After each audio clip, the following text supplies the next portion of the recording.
Assalamualaikum warahmatullahi wabarakatuh. Perkenalkan, kami dari kelompok 11 yang akan mencoba mempresentasikan hasil diskusi kami mengenai pedigree chart dan gen letal. Kelompok 11 beranggotakan 3 orang, yaitu yang pertama ada saya sendiri Elsya Ermawati NIM 13, ada Melinawati Putri NIM 33, ada Irfan Maulana Fikri NIM 37. Oke, langsung saja kita menuju ke materinya. Di sini ada definisi dan fungsi dari pedigree chart. Apa sih definisi dan fungsinya itu? Nah, langsung saja. Definisi dari pedigree chart adalah diagram yang menunjukkan fenotip atau genotip untuk organisme tertentu dan leluhurnya atau beberapa generasi. Kemudian untuk fungsinya yaitu untuk menentukan cara pewarisan suatu penyakit atau sifat tertentu dan untuk memprediksi kemungkinan kemunculannya di antara keturunan. Kemudian di sini ada simbol pedigree chart. Nah, ahli genetika menggunakan seperangkat simbol standar untuk mewakili jenis kelamin, hubungan keluarga, dan fenotip individu. Hasil silsilah dalam penyajian informasi keluarga dalam bentuk bagan yang mudah dibaca. Itu bisa disebut sebagai pohon keluarga ya. Silsilah menggunakan seperangkat simbol standar kotak untuk mewakili laki-laki dan lingkaran untuk mewakili perempuan. Nah, ini untuk contoh simbol yang dipakai pada pedigree ya. Ini ada simbol kotak untuk laki-laki normal. Kemudian untuk perempuan normal itu simbolnya lingkaran. Kemudian untuk perkawinan itu disimbolkan dengan kotak, lalu diberi garis hubung di tengahnya, kemudian simbol lingkaran. Kemudian untuk orang tua normal mempunyai satu anak laki-laki dan satu anak perempuan yang mana semuanya normal. Itu teman-teman bisa melihat di sini simbolnya. Kemudian di sini ada kembar non identik atau kembar tak seiras ya, itu seperti ini, garis hubungnya itu berbentuk segitiga. Kemudian ada jenis kelamin tak ditentukan. Lalu ada nomor anak dan jenis kelamin. Kemudian di sini ada individu yang memiliki sifat yang dimaksud atau memiliki sifat penyakit. Nah, kalau laki-laki yang memiliki suatu penyakit itu simbolnya adalah kotak berwarna, sedangkan untuk perempuan yang memiliki sifat atau memiliki suatu penyakit itu simbolnya adalah lingkaran yang berwarna. Kemudian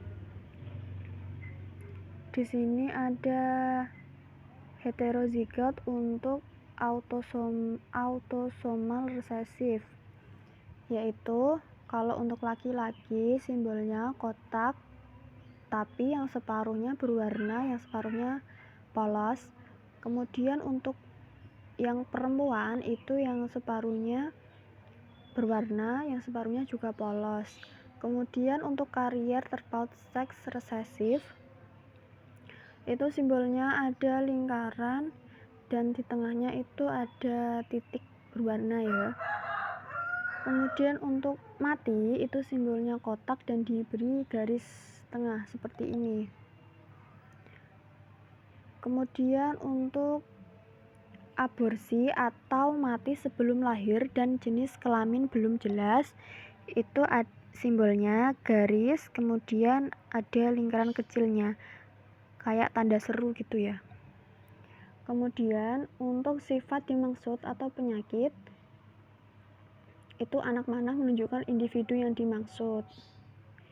Jadi kalau laki-laki itu memiliki penyakit, di sini tuh ada panahnya gitu ya. Ini teman-teman bisa melihat. Kemudian untuk pedigree dengan penyakit pada anak nomor 2 generasi kedua. Kalau ini teman-teman bisa melihat. Kemudian untuk perkawinan dengan kerabat itu garis penghubungnya antara kotak sama lingkaran itu ada 2 ya, yang satu tebal, yang satu agak tipis. Kemudian untuk perceraian itu ada garis miring 2. Lalu di sini ada cara membaca pedigree chart, yaitu yang pertama menentukan apakah kelainan bersifat dominan atau resesif. Caranya yaitu ada 2, yaitu bersifat dominan jika parentalnya memiliki kelainan. Nah, ini bisa dilihat gambarnya. Untuk dominan ini parentalnya yang perempuan ya, yang memiliki kelainan. Kemudian yang bersifat resesif jika parentalnya tidak memiliki kelainan karena dapat berupa heterozigot. Nah, ini contohnya. Ini parentalnya semuanya tidak memiliki kelainan dan ini anaknya yang memiliki kelainan. Kemudian yang kedua itu ada menentukan sifatnya autosomal atau X-linked atau tertaut pada kromosom X, yaitu ada 2, bersifat autosomal jika rasio kelainan pada laki-laki dan perempuan sama. Nah, di sini yang memiliki kelainan kan gambar simbolnya yang memiliki warna ya. Ini kan ada 4, 2 perempuan sama 2 laki-laki. Nah, sama 4 itu 2 perempuan dan 2 laki-laki, jadi rasionya sama. Kemudian yang bersifat X-linked yaitu jika kelainan lebih tinggi pada individu laki-laki. Nah, di sini kelainannya itu yang memiliki kelainan itu ada 7 ya. Ada 8. 7 laki-laki dan 1 perempuan.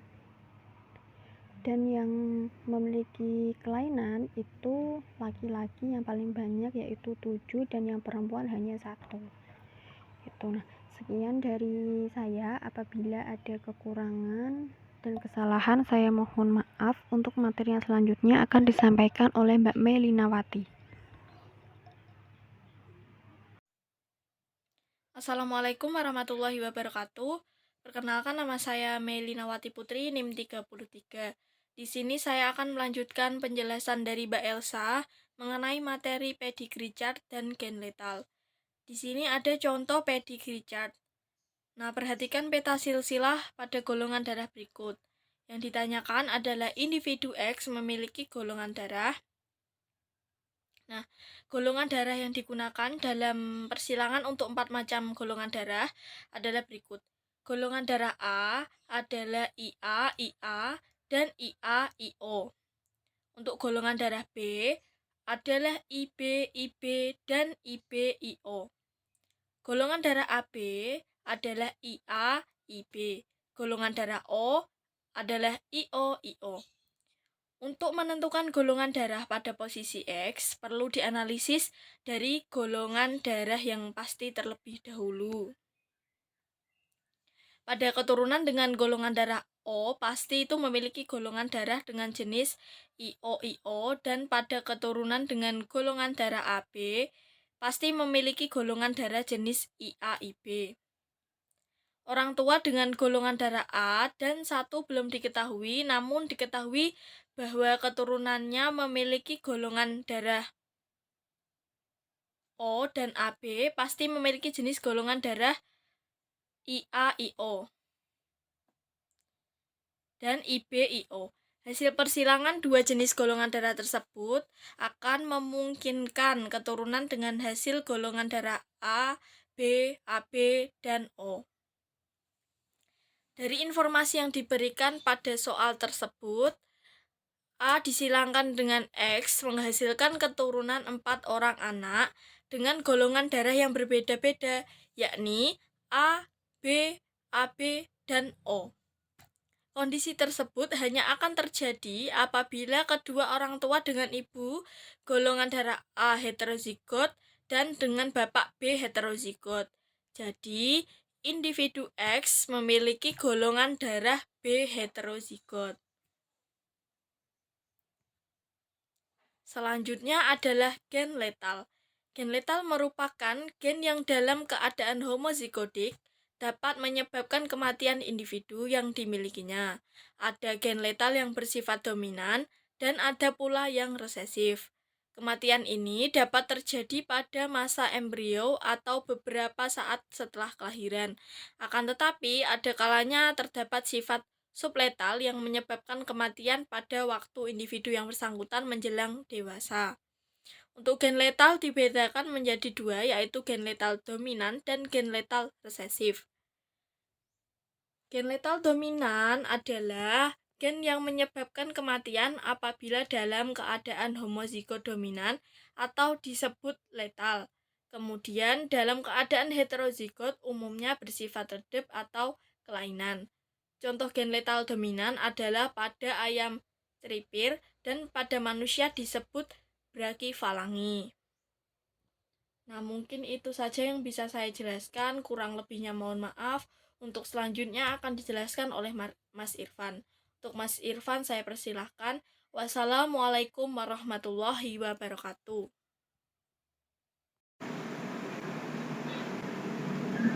Assalamualaikum warahmatullahi wabarakatuh. Perkenalkan, nama saya Irfan Maulana Fikri dari Tesis Biologi A NIM 37. Kali ini saya akan meneruskan dari penjelasan dari Mbak Melia Nawati mengenai gen letal dominan. Dan langsung contoh. Ini contoh dari gen letal dominan. Soalnya adalah pada ayam dikenal gen dominan C besar yang bila homozigotik akan bersifat letal dan menyebabkan kematian. Alelnya resesif C kecil mengatur pertumbuhan tulang normal. Ayam heterozigot C besar C kecil itu dapat hidup, tetapi memiliki cacat, yaitu memiliki kaki yang pendek. Ayam demikian itu disebut ayam redup atau creeper. Ya, meskipun nampak biasa, itu sebenarnya itu menderita penyakit turunan yang disebut achondroplasia. Ayam homozigot C besar tidak pernah dikenal ya, sebab sudah mati waktu embrio. Banyak kelainan terdapat padanya seperti kepala rusak, rangka tidak mengalami penulangan, mata kecil dan rusak. Perkawinan antara dua ayam redup atau creeper itu menghasilkan keturunan dengan perbandingan dua ayam redup atau creeper atau bisa dilihat cacat ya, menghasilkan keturunan dengan perbandingan dua ayam redup berbanding satu ayam normal. Bagaimana terjadinya ayam redup C besar C kecil jika ayam homozigot C besar tidak homozigot C kecil? Nah, tapi salah satu gen resesif C itu mengalami mutasi gen atau perubahan gen dan berubah menjadi gen dominan C besar. Langsung saja kita akan menjawab pertanyaan tersebut. Ya, pertama-tama kita ketahui bahwa asalnya genotipnya, parental genotipnya itu C besar C kecil bersinggungan dengan C besar C kecil. Kemudian fenotipnya C besar C kecil itu redup atau ayam creeper atau cacat. Kemudian gametnya C besar, C kecil dan C besar, C kecil. Kemudian dibuat tabel dan disilangkan antara C besar disilangkan dengan C besar menjadi C besar atau disebut letal atau mati ya. Kemudian C besar disilangkan dengan C kecil menjadinya ayam redup, dan kemudian yang bawahnya itu C kecil disilangkan dengan C besar menjadi C besar C kecil menjadi ayam redup, kemudian disilangkan C kecil dengan C kecil menjadi ayam normal ya. Kemudian menghitung rasio fenotipnya C besar atau letal berbanding dengan C besar C kecil atau ayam redup berbanding dengan normal. Yang ayam letal atau yang mati itu ada satu, yaitu C besar ya. Berarti ayam letal 1 berbanding dengan ayam redup atau ayam yang cacat itu 2. Kemudian ayam yang normal C kecil ada 1, berarti rasio fenotipnya itu ayam mati atau letal berbanding satu, kemudian berbanding ayam redup 2, kemudian berbanding dengan ayam normal 1. Berarti 1, 2, 1. Itu rasio fenotipnya. Dan kemudian contoh soal kedua, pada contoh manusia dengan brachifalangi. Ini keadaan jari pendek yang disebabkan karena tulang-tulang jari pendek dan tumbuh menjadi satu. Nah, cacat ini disebabkan oleh gen dominan B besar dan merupakan cacat keturunan. Penderita brachifalangi adalah heterozigot B besar B kecil. Sedang orang berjari normal adalah homozigot B kecil B kecil. Nah, berarti yang mengenai penderita jari pendek atau disebut brachifalangi itu simbolnya B besar B kecil, sedangkan jari normal homozigot berarti B kecil B kecil. Jika gen dominan homozigotik B besar akan memperlihatkan sifat letal atau mati. Jika ada 2 orang brachifalangi menikah, maka anak-anaknya kemungkinan memperlihatkan perbandingan 2 cacat berbanding dengan 1 normal. Dan ini pembuktiannya mencari parental genotipnya B besar B kecil disilangkan ya, B besar B kecil menjadi brachifalangi atau jari yang pendek, cacat. Yang kemudian mencari fenotipnya, dibuat tabel dan disilangkan. B besar disilangkan dengan B besar menjadi B besar atau mati, letal. Kemudian disilangkan B besar B kecil menjadi brachifalangi atau jari yang pendek. Kemudian yang bawahnya itu B kecil disilangkan dengan B besar menjadi brachifalangi, kemudian B kecil disilangkan dengan B kecil menjadi normal. Dan adapun mengenai rasio fenotipnya itu sama seperti tadi ya, berbanding, berarti letal berbanding dengan brachifalangi berbanding dengan normal, berarti angkanya berarti 1:2:1 ya. Mohon maaf ini belum saya orat-orat ya. Kemudian lanjut ya. Nah ini gen letal resesif. Langsung contoh soalnya. Ini pada tanaman jagung. Pada jagung itu dikenal dengan dominan G besar, yang bila homozigotik menyebabkan tanaman dapat membentuk klorofil atau zat hijau daun secara normal. Nah, sehingga daun berwarna hijau benar. Alelnya itu resesif G kecil. Bila homozigotik itu simbolnya G kecil akan menyebabkan gen letal atau mati. Sebabkan klorofil tidak akan terbentuk sama sekali pada zigot sehingga kecambah akan segera mati. Tanaman heterozigot G besar G kecil akan mempunyai daun hijau kekuningan, tetapi akan hidup terus sampai dapat menghasilkan buah dan biji jadi tergolong normal. Jika kedua tanaman heterozigot ini sama-sama disilangkan, akan memperoleh perbandingan 1 berdaun hijau normal berbanding dengan 2 berdaun hijau kekuningan. Akan tetapi bagaimanapun juga semua keturunannya akan normal. Langsung pembuktiannya saja. Nah ini kita cari parentalnya, seperti G besar G kecil disilangkan dengan G besar G kecil itu normal. Kemudian mencari fenotip satunya, G besar disilangkan dengan G besar itu normal. Kemudian G besar disilangkan dengan G kecil itu normal. Dan kemudian G kecil disilangkan dengan G besar normal. Dan G kecil disilangkan dengan G kecil itu letal mati. Adapun perbandingannya adalah G besar berbanding G besar G kecil berbanding dengan G kecil G kecil. Berarti 1:2:1 ini. Gitu. Nah, mengenai perbedaan antara gen letal dominan dan gen letal resesif. Nah, ini yang paling bahaya adalah gen letal resesif. Kebalik, gen letal dominan. Ya karena apa? Gen letal dominan itu dominannya itu hasilnya itu pada cacat ya. Cacat. Yang normal hanya 1 saja. Berbalik dengan gen letal resesif. Gen letal resesif lebih dominan, jumlahnya itu hasilnya itu kebanyakan normal ya dibandingkan dengan gen letal dominan.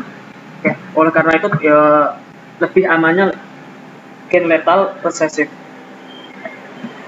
Dan ini ada soal post test ya, ada 2 soal bisa dikerjakan. Apabila ada yang belum paham bisa ditanyakan.